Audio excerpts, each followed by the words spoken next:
Hi കൂട്ടുകാർ, അസ്സലാമു അലൈക്കും വറഹ്മത്തുള്ളാഹി തആല വബറകാതുഹു.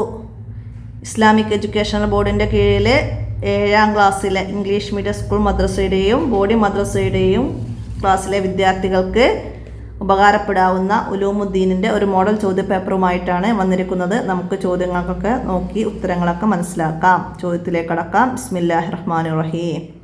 എന്താണ് ശരി അടയാളപ്പെടുത്തണം കോളത്തിൽ. ഉമവിയ്യ ഭരണത്തിൻ്റെ ആരംഭം. ഉമവിയ്യ ഭരണത്തിൻ്റെ ആരംഭം ഹിജ്റ 41 മുതലാണ് ഉമവിയ്യ ഭരണത്തിൻ്റെ ആരംഭം. അടുത്തത് മത്സ്യം എന്നാണ് അർത്ഥം. എന്താണ് മത്സ്യം എന്ന് പറഞ്ഞാൽ? ഹൂത്ത് എന്ന് പറഞ്ഞാൽ മത്സ്യം എന്നാണ്. അടുത്തെന്താണ്? അലി റളിയല്ലാഹു അൻഹുവിന് ശേഷം ഖലീഫയായ സഹാബി ആരായിരുന്നു? അലി റളിയല്ലാഹു അൻഹുവിന് ശേഷം ഖലീഫയായത് അലി റളിയല്ലാഹു അൻഹുവിൻ്റെ വഫാത്തിന് ശേഷം ഹസ്സൻ റളിയല്ലാഹു അൻഹു ആണ് 5ാം ഖലീഫയായി ജനങ്ങൾ ബൈഅത്ത് ചെയ്തത്. ഹസ്സൻ റളിയല്ലാഹു അൻഹുവിനെയാണ് ഹസ്സൻ. അടുത്തതെന്താണ്? ഉമർ റളിയല്ലാഹു അൻഹു എത്ര വർഷം ഭരണം നടത്തി? എത്ര വർഷമാണ് ഉമർ റളിയല്ലാഹു അൻഹു ഭരണം നടത്തിയത്? 10 വർഷമാണ് ഉമർ റളിയല്ലാഹു അൻഹു ഭരണം നടത്തിയത്. ഹിജ്റ 13ാം വർഷം ആണ് ഉമർ റളിയല്ലാഹു അൻഹു ഭരണം ഏറ്റെടുത്തത്. ഹിജ്റ 23ാം വർഷം മജൂസിയായ അബൂ ലുഅലയുടെ കുത്തേറ്റിട്ടാണ് ഉമർ റളിയല്ലാഹു അൻഹു വഫാത്തായത്. അപ്പോൾ 10 വർഷമാണ് ഉമർ റളിയല്ലാഹു അൻഹു ഭരണം നടത്തിയത്. അടുത്തത് കുബ്ബത്തു സുഹ്റ എന്താണ് കുബ്ബത്തു സുഹ്റ? ഉമവികളുടെ കാലത്ത് ബൈത്തുൽ മുഖദ്ദസിൽ മനോഹരവും പ്രൗഢവുമായ നിർമ്മിതികളുണ്ടായി. അതാണ് കുബ്ബത്തു സുഹ്റ. നമ്മൾ 6ാമത്തെ പാഠത്തിൻ്റെ നക്റ വനഫമു ഭാഗത്ത് പറയുന്നുണ്ട്. എന്താണ്? ബൈത്തുൽ മുഖദ്ദസിന് സമീപത്തെ പാറക്കല്ലിലുള്ള കുബ്ബയാണ്.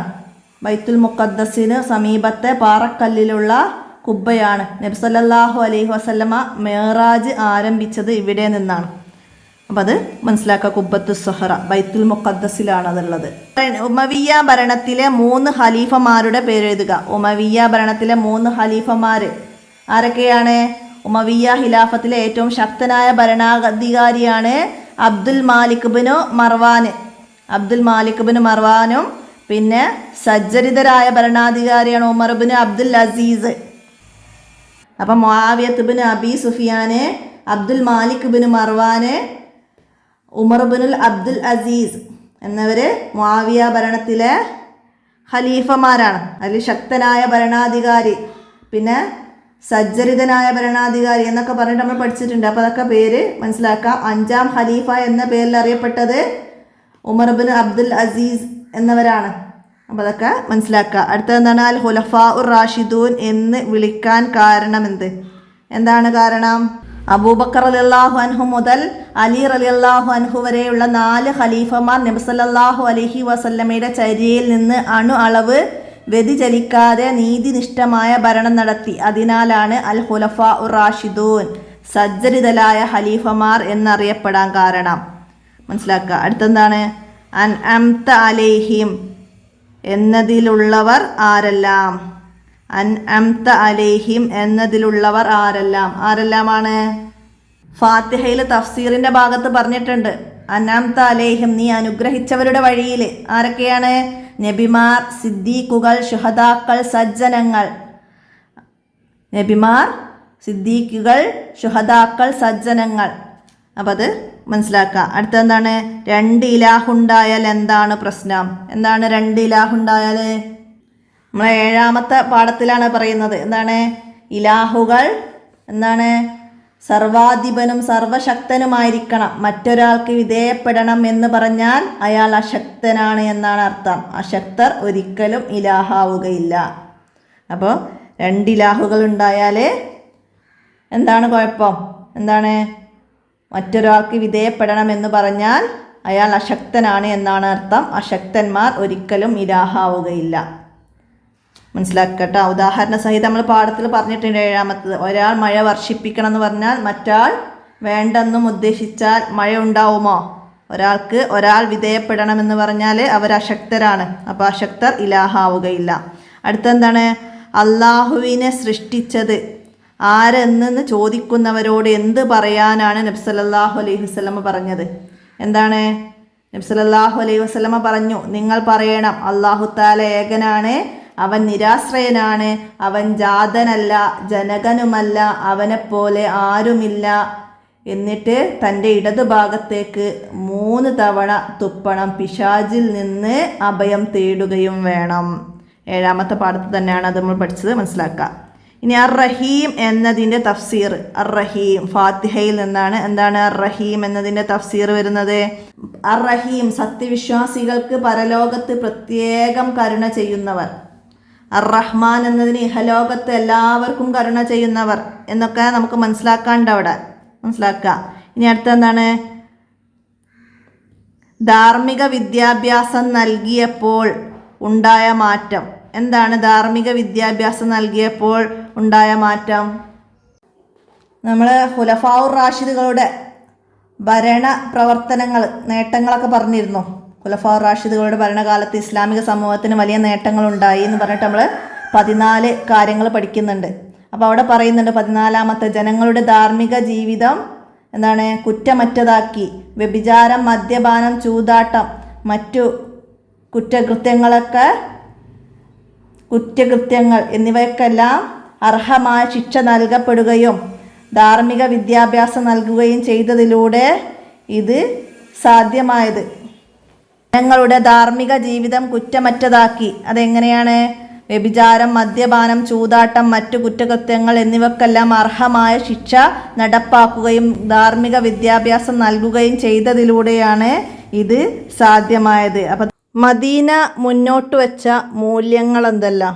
മദീന മുന്നോട്ട് വെച്ച മൂല്യങ്ങൾ എന്തൊക്കെയായിരുന്നു? നമ്മളെ 3ാമത്തെ പാഠത്തിൽ നമ്മൾ പഠിച്ചിട്ടുണ്ട്. എന്താണ്? ഖുർആനും നബിചര്യയുമായിരുന്നു. വിശുദ്ധ ഖുർആനും നബിചര്യയുമായിരുന്നു എന്ത്? മദീനയിലെ ഭരണഘടന. നബി സല്ലല്ലാഹു അലൈഹി വസല്ലമയായിരുന്നു ഭരണാധിപൻ. സത്യം, നീതി, സഹകരണം, സഹിഷ്ണുത തുടങ്ങി ഉന്നത മൂല്യങ്ങൾ പാലിച്ച് രാഷ്ട്രം മുന്നോട്ടു പോയി.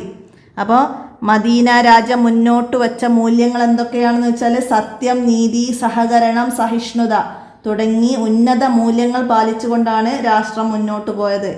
മനസ്സിലാക്കുക. അടുത്ത എന്താണ്? മാതാപിതാക്കളോടുള്ള കടമ. ഉദാഹരണം എഴുതുക. മാതാപിതാക്കളോടുള്ള കടമക്കൊരു ഉദാഹരണം എഴുതുക. നമ്മൾ 8ാമത്തെ ചാപ്റ്ററിൽ നമുക്കൊരു അറബി ചാപ്റ്ററാണ്. അതിൽ പറയുന്നുണ്ട് മാതാപിതാക്കൾക്ക് നന്മ ചെയ്യൽ അത് കഴിയുന്ന രൂപത്തിൽ അവർക്ക് വഴിപ്പെടലാണ്. മാതാപിതാക്കൾക്ക് നന്മ ചെയ്യൽ അത് കഴിയുന്ന രൂപത്തിൽ അവർക്ക് വഴിപ്പെടലാണ്. അപ്പോൾ അവിടെ ഉദാഹരണം പറയുന്നുണ്ട്. മഹാനായ അബൂ ഹുറൈറ വീട്ടിൽ നിന്ന് പുറത്തു പോകാൻ ഒരുങ്ങുമ്പോൾ വീട്ടുവാതിക്കൽ നിന്ന് ഉമ്മയെ നോക്കിയിട്ട് സലാം പറയുന്നതും ശേഷം ഉമ്മ തിരിച്ച് സലാം പറയുന്നതൊക്കെ നമുക്കവിടെ പറയുന്നുണ്ട്. എന്തായിരുന്നു സലാം പറഞ്ഞിരുന്നത്? അസ്സലാമു അലൈക യാ ഉമ്മതാഹു വറഹ്മത്തുള്ളാഹി വബറകാതുഹു. അത് കേൾക്കുന്ന ഉമ്മ മറുപടി പറയും വഅലൈക്കും അസ്സലാം യാ ബുനയ്യ വറഹ്മത്തുള്ളാഹി വബറകാതുഹു. അപ്പോൾ ഇവിടെ മാതാപിതാക്കളോടുള്ള കടമ എന്ന് നമുക്ക് എന്ത് എഴുതാം? മാതാപിതാക്കൾക്ക് നന്മ ചെയ്യലാണ് മാതാപിതാക്കളോടുള്ള കടമ. അപ്പോൾ അതിന് ഒരു ഉദാഹരണം എഴുതാൻ പറഞ്ഞു. അപ്പോൾ അവിടെ മഹാനായ അബൂ ഹുറൈറ റളിയല്ലാഹു അൻഹു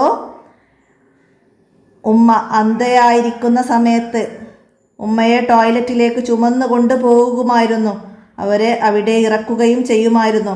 മാതാപിതാക്കൾക്ക് ഗുണം ചെയ്യലാണ് നമ്മുടെ കടമ. അതൊക്കെ ചേർത്തിട്ട് നമുക്കവിടെ ഒരു ഉദാഹരണവും ആൻസറൊക്കെ എഴുതാം. മനസ്സിലാക്കുക. അടുത്ത ഉമവിയ്യ കാലത്തെ പ്രധാന വ്യവസായങ്ങൾ ഏതൊക്കെയായിരുന്നു പ്രധാന വ്യവസായങ്ങൾ? കൃഷി, വ്യവസായം, കൈത്തൊഴിൽ തുടങ്ങിയവ അഭിവൃദ്ധിപ്പെട്ടു. ആയുധം, കപ്പൽ, വസ്ത്രം, പാത്രം എന്നിവയുടെ നിർമ്മാണമായിരുന്നു അന്നത്തെ പ്രധാന വ്യവസായങ്ങൾ. ആയുധം, കപ്പൽ, വസ്ത്രം, പാത്രം എന്നിവയുടെ നിർമ്മാണമായിരുന്നു അന്നത്തെ പ്രധാന വ്യവസായങ്ങൾ. ഉമവിയ്യ ഭരണകാലത്ത് രാജ്യത്തുണ്ടായ നേട്ടങ്ങൾ പഠിച്ചിട്ടുണ്ട്. ആ ഭാഗത്താണ്. അപ്പോൾ അതൊക്കെ മനസ്സിലാക്കി പഠിച്ചാലാണ് നമുക്ക് ഇതുപോലെയുള്ള ചോദ്യങ്ങളൊക്കെ വന്നാൽ എഴുതാൻ കഴിയുള്ളൂ. അടുത്ത് നബി സല്ലല്ലാഹു അലൈഹി വസല്ലമ പറഞ്ഞ ഫാത്തിഹയുടെ മഹത്വം എന്താണ്? നബി സല്ലല്ലാഹു അലൈഹി വസല്ലമ പറഞ്ഞ ഫാത്തിഹയുടെ മഹത്വം. നബി സല്ലല്ലാഹു അലൈഹി വസല്ലമ പറഞ്ഞു, എൻ്റെ ആത്മാവ് ഏതൊരുത്തൻ്റെ നിയന്ത്രണത്തിലാണോ അവൻ തന്നെയാണ് സത്യം. സൂറത്തുൽ ഫാത്തിഹയ്ക്ക് തുല്യമായത് തൗറാത്തിലോ ഇഞ്ചീലിലോ സബീറിലോ ഖുർആനിലോ തന്നെയോ അള്ളാഹു ഇറക്കിയിട്ടില്ല. അത് അസ്സബുൽ മസാനിയാകുന്നു, എനിക്ക് നൽകപ്പെട്ട ഖുർആനുമാകുന്നു. ഫാത്തിഹയുടെ ഭാഗത്ത് നമ്മൾ പഠിച്ചിട്ടുണ്ട് 2ാമത്തെ ചാപ്റ്ററിൽ. അപ്പോൾ അത് മനസ്സിലാക്കി പഠിക്കട്ടാ. 5 വരി കുറയാതെ എഴുതാൻ വന്നത് ഇൽമ പഠിക്കുന്നവർക്കുള്ള നേട്ടവും മഹത്വവുമാണ്. ത്വരീഖും ഇലൽ ജിനാൻ എന്ന പാഠത്തിൽ നമ്മൾ പഠിച്ചിട്ടുണ്ട്. ബൈത്തായിട്ടായിരുന്നു വന്നത്, അത് വിട്ട ഭാഗം പൂരിപ്പിക്കാൻ വരും, അർത്ഥം എഴുതാൻ വരും, ഒക്കെ മനസ്സിലാക്കുക. ഇതുപോലെ 5 വരി കുറയാതെ എഴുതാൻ വരും, മനസ്സിലാക്കുക. എന്താണ്? തീർച്ചയായും അള്ളാഹുവും ആകാശഭൂമിയിലുള്ള സകല വസ്തുക്കളും മനുഷ്യരും മരുഭൂമിയിലെ ഉറുമ്പ് വരെ അറിവ് തേടി പുറപ്പെടുന്നവർക്ക് അറിവിൻ്റെ വഴിയിൽ പ്രവേശിച്ചവർക്ക് ദുആ ചെയ്യും. പിന്നെ ഇൽമിൻ്റെ വഴിയിൽ ഒരാൾ പ്രവേശിച്ചാൽ സ്വർഗത്തിലേക്കുള്ള വഴി അവന് എളുപ്പമാക്കപ്പെടും. അള്ളാഹുവിൻ്റെ അടുക്കൽ സ്വീകാര്യമായ ലക്ഷ്യത്തിൽ ഒരാൾ പ്രയത്നിച്ചാൽ മലക്കുകൾ അവനെ തൃപ്തിപ്പെട്ടതിനു വേണ്ടി ചിറകുകൾ താഴ്ത്തിക്കൊടുക്കും. ഇൽമിൽ നിന്ന് ഒരു ഭാഗം പഠിക്കുന്നത് 100 റക്അത്ത് സുന്നത്ത് നിസ്കരിക്കുന്നതിനേക്കാൾ ശ്രേഷ്ഠമാണ്. ആ പാഠത്തെ ആസ്പദമാക്കിയിട്ട് അത്രയും നമുക്ക് ഇൽമ് പഠിക്കുന്നതിൻ്റെ നേട്ടത്തിൻ്റെ മഹത്വത്തെ കുറിച്ചിട്ട് എഴുതാം. അടുത്ത ഉമവിയ്യ ഭരണകാലത്തെ മുന്നേറ്റങ്ങൾ. ഉമവികളുടെ കാലത്തുണ്ടായ നേട്ടങ്ങൾ അവിടെ നമുക്ക് 10 പോയിന്റുകളായിട്ട് പറയുന്നുണ്ട്. അറബി ഭാഷയ്ക്ക് വൻ പ്രചാരം ലഭിക്കുന്നു. കവിത, പ്രസംഗം, രചന തുടങ്ങിയ അറബി സാഹിത്യ ശാഖകൾക്ക് പുരോഗതി പ്രാപിച്ചു. അത് നമ്മളെ 6ാമത്തെ പാഠമാണ്. ആ പാഠത്തിൽ ഓരോ പോയിന്റുകൾ എടുത്തിട്ട് നന്നായി മനസ്സിലാക്കുക. ഇതുപോലെ എഴുതാൻ വന്നാൽ എഴുതാൻ കഴിയണം. ഖുലഫാഉർ റാഷിദുകളുടെ ഭരണപരിഷ്കാരങ്ങളും അതുപോലെ മനസ്സിലാക്കി പഠിക്കുക. അപ്പോൾ നമ്മൾ ഇവിടെ മുമ്പ് ചെയ്ത ക്വസ്റ്റ്യൻ പേപ്പറിലൊക്കെ നമ്മൾ പറഞ്ഞിട്ടുണ്ട്. അതൊക്കെ ഉപകാരപ്പെടുത്തുക. വീഡിയോ കൂട്ടുകാർക്കൊക്കെ ഷെയർ ചെയ്ത് കൊടുക്കുക. ഇന്നത്തെ ഈ വീഡിയോ ഇവിടെ അവസാനിപ്പിക്കുകയാണ്. അടുത്ത ചോദ്യപേപ്പറുമായി അടുത്ത വീഡിയോയിൽ കാണാം. അസ്സലാമു അലൈക്കും വറഹ്മത്തുള്ളാഹി വബറകാതുഹു.